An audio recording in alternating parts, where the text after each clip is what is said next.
Hello, everybody. Slim here again. I am here with Megan, or Meg, from Meg and the Wheelers. How are you doing today? I'm doing great.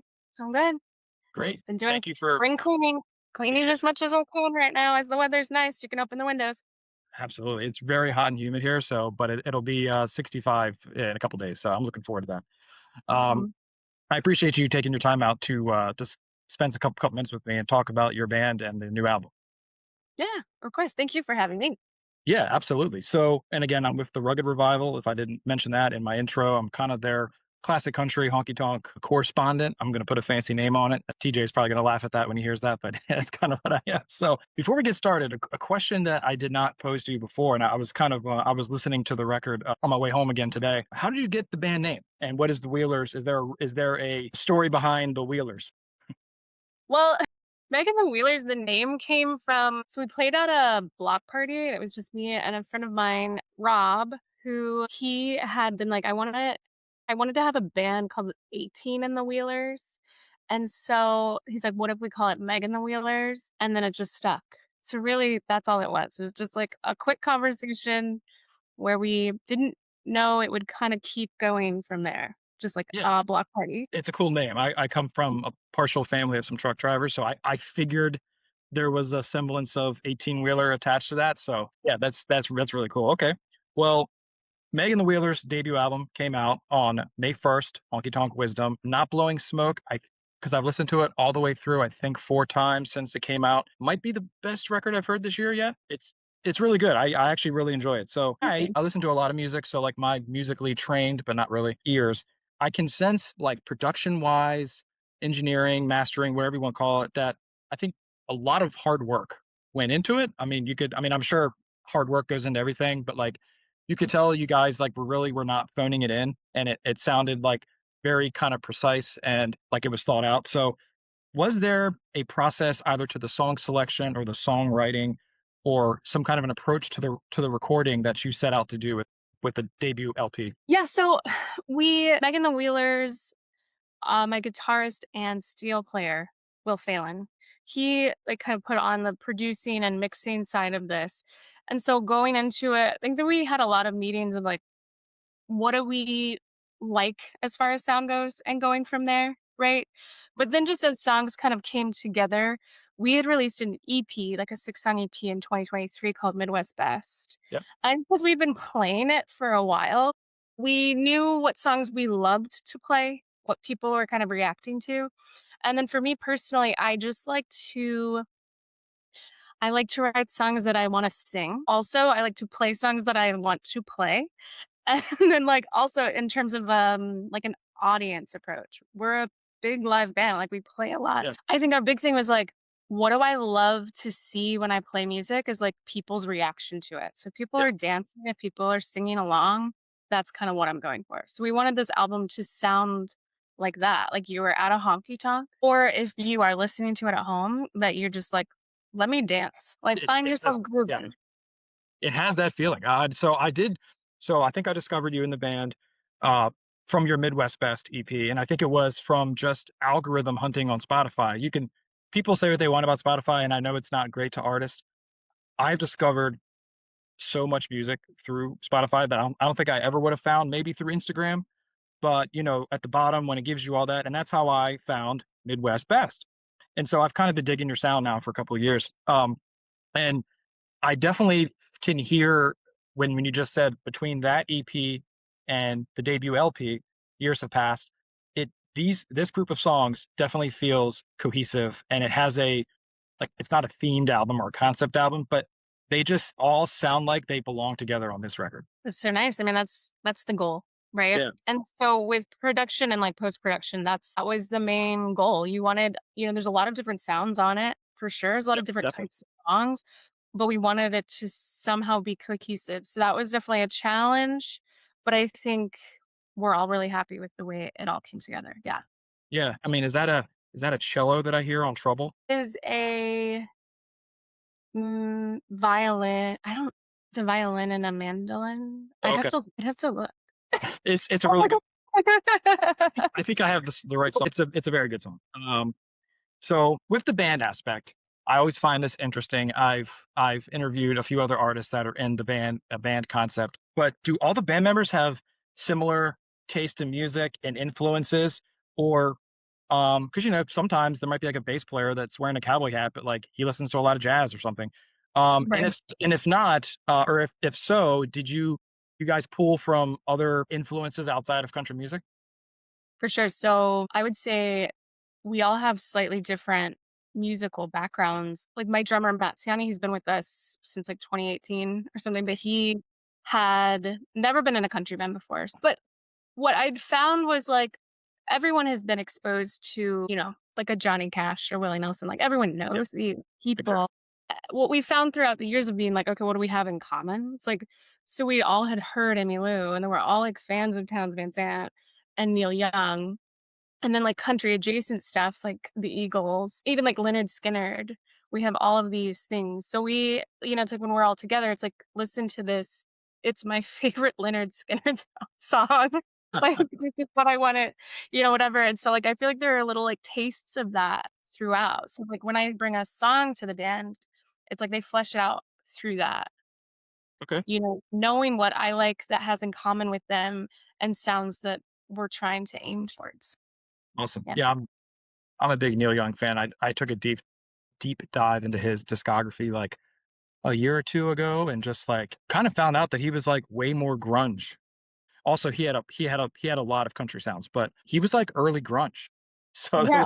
that was kind of cool to like figure that out. Yeah, I'm a big Neil Young fan. You bridge the gap is Yeah, with an artist like Neil Young, where it's like he has all of these, like, really kind of quite country he does. albums, and then his more grunge stuff. That's, like, where you're, like, meeting in the middle.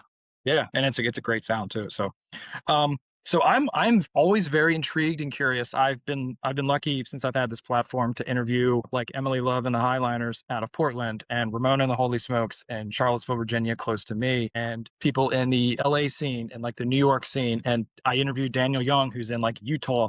So how does the Chicago scene, which I know includes, I'm a big Pat Reedy guy. I love Pat Reedy. David Quinn. I'm probably leaving out some other ones, but how supportive and how good is that scene and that community there, and what has that meant to you being I'm assuming you're from the Chicago area? I'm actually from Missouri originally, so I'm a transplant Okay. here in Chicago, but kind of that's what's cool about Chicago is a lot of us are. Yeah. And I think the sound kind of goes from is that we're all from different places and perhaps Yeah. had different backgrounds, but have found this like very cool community in Chicago, which is like we call it like the honky tonk scene, but there's a band called the Hoyle Brothers. They play every Friday night at the Empty Bottle, and that's been going on for like 20 to 30 years. I don't know. It's so much, but it's the same band every Friday night. And there's this whole dance scene that came around with it.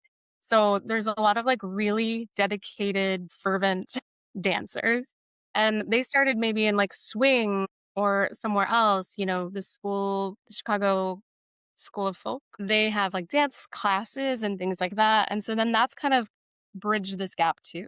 So there's this whole scene where everyone's dancing at our shows and of all of our friends' shows. So then you're like making music, I think, around that too. It's like inspiring. And for all of us, we've realized since we're so niche and small, I think in Chicago, we're often like Chicagoans know what it's like to be an underdog, so you were, like, really rooting for your friends. I think there was a big with the COVID era, it's like we all kind of realized how important it would be for us to keep this strong movement going after everything kinda started slowly coming back, and we all just were like, "Let's show up to each other's shows." So I was at a Pat Reedy show last Thursday, like this past Thursday, and David Quinn played with us at our album release. Um, but there's a lot of really great Chicago artists here. Yeah, I bet people wouldn't. I think every major city probably has a lot of that people don't understand. But I will second your opinion on when everyone's dancing at a show in a smaller venue. I mean, personally, I do not like stadium shows or arena shows because you don't feel like a part of it at all. Anyways, when you're in a small tavern bar honky tonk and everyone's dancing, it is such a great feeling. It is like the vibe in the room. It cannot get any higher, and it's like all your problems are you're forgetting about the bills you got to pay tomorrow, and it's like it really is a cool thing to be a part of, and it's something that's like addicting to me. So It is addicting, and that's why it continues to grow. It's addicting to have that much like love and support in a room. We have people of all ages and backgrounds, and they're all dancing together, just switching partners and keeping it going all night. It's a party. That's awesome. Yeah. So the album, like I said, it's called Honky Tonk Wisdom. And I was reading something how a friend of yours or a bandmate, I forget who it was, had mentioned that Meg has a lot of honky tonk wisdom and you guys wrote it into a song, which is a really cool, unique way. I'm kind of surprised the song hasn't been written before. But so Right. what's funny is about that term honky tonk and how it can be used. I'm just curious on your because I get people that don't know what type of music I listen to or something, or they see something that I'm listening to. I've been asked so many times by my son. I have a 13-year-old. I think he asked me it like a year ago, like, what does honky tonk mean? And to me, it's not just a sound, it's not just a place, it's a feeling, it's a lifestyle, it's a scent sometimes, Yeah. an ashtray and a spilled beer or something. So like what is the overall term? Like what would you describe it as if someone were to ask you that maybe didn't know the scene, didn't know the music, you know? Yeah, because it is hard because 'cause you're right, I do get asked that a lot. I always say it's like honky tonk. Yeah, I mean, it's like the music itself is like a little bit country, a little bit rock and roll kind of vibe. But yeah, it is definitely a place. It is a music where it's like it is music at a bar where you can be a little rowdy and it's a party. You know, it's so hard to actually describe it to people who don't know, but you're right, it's a I smell, I find I find like, the same problem. Yeah. I find the yeah. same problem. They're like, "Well, so what is it?" Like my son was like, "What is it?" I'm like, "Oh God, you're 12. I really can't describe it to you like I really want to, but it's like it's everything. It's a lifestyle. It's the way you walk sometimes. It's just I don't know. But then it's also a physical place and it's a space and a bubble that we all kind of live in when we're together enjoying the music. So it's hard to explain, but it just got me thinking of that when I read the story of the song title, Honky Yeah. Tonk Wisdom. It's a good song title.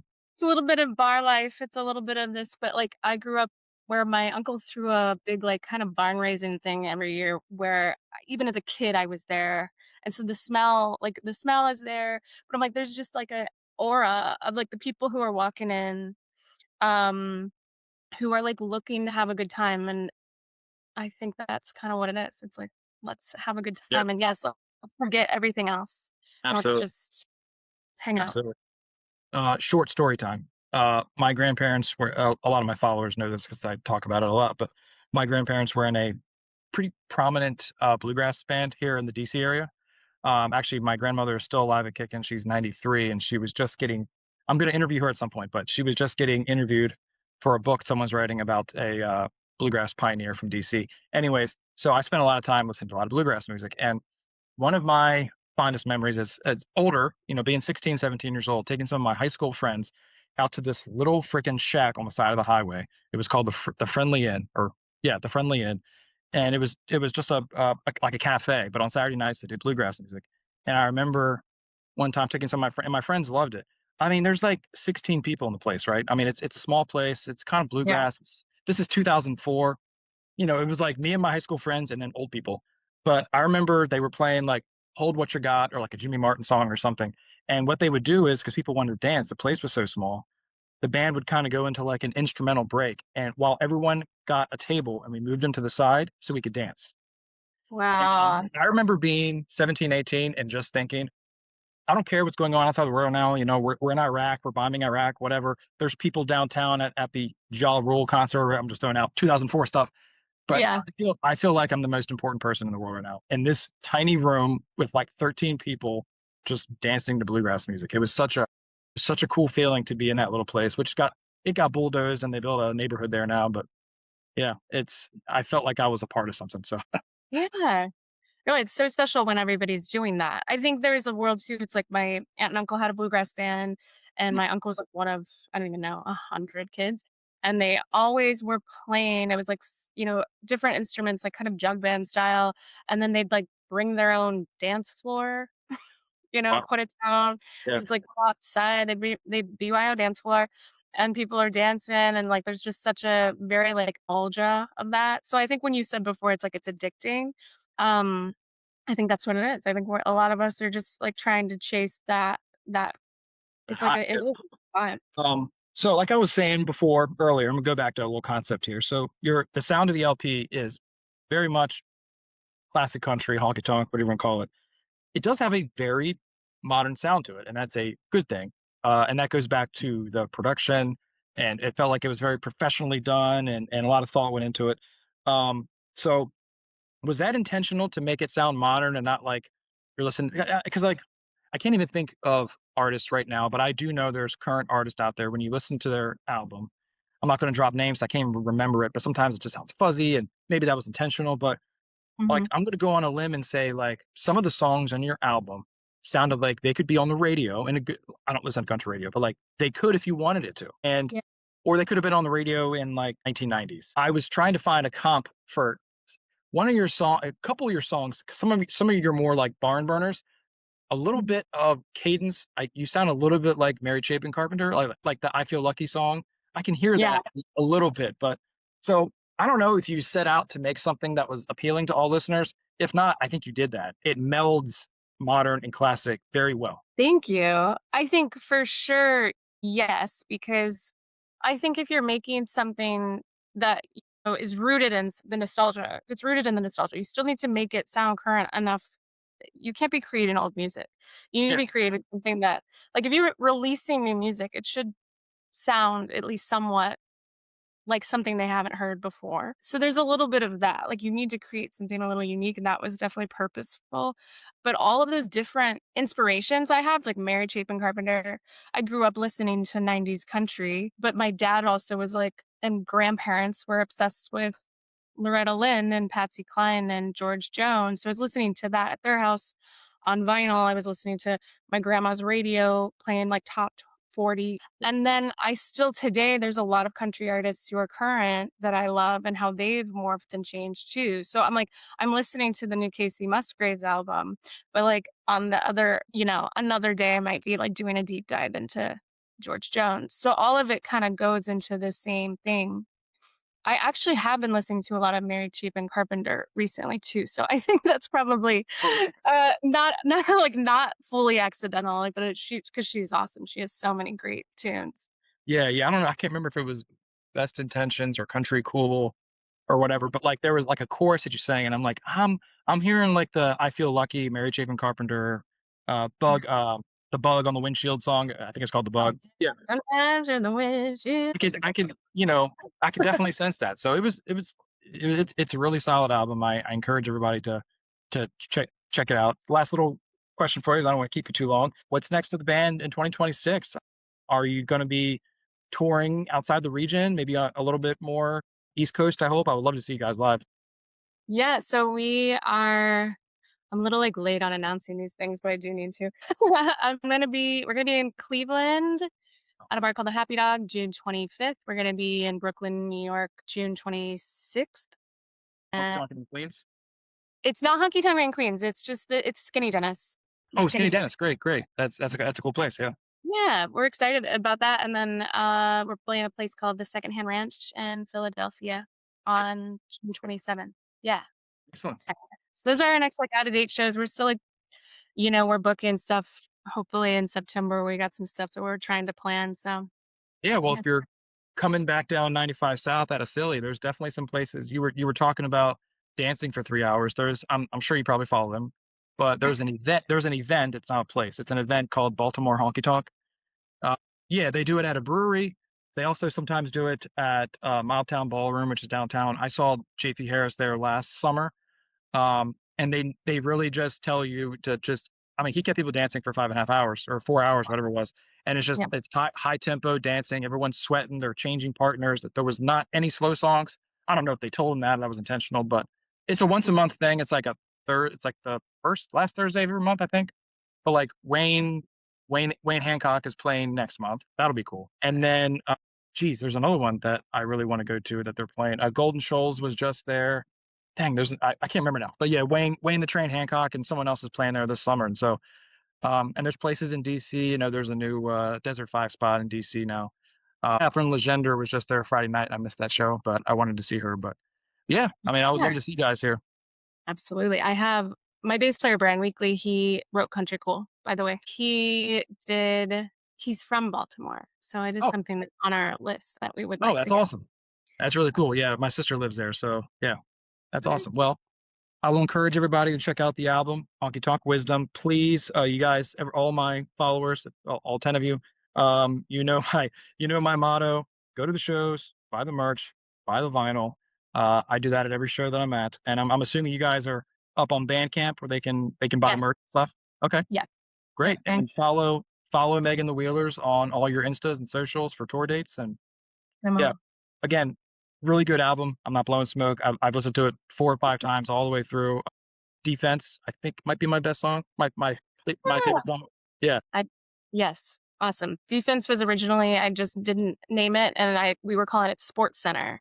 And I keep saying that is actually the biggest regret of the album for me is that I didn't just keep it named Sports Center. But no, I love that one as well. Thank you. yeah, Thank you so much. That is so nice to hear. Obviously, you put so much work into something, and you're like, wonder if anyone will listen to it or will appreciate it. So it's so nice to hear somebody say they yeah, yeah. made No, it it out. was very well done. I enjoyed it from start to finish. So thank you again for your time tonight, and you and the band be safe out there on the road. Thank you. Okay, Thank you. take care. All right. See ya. See ya.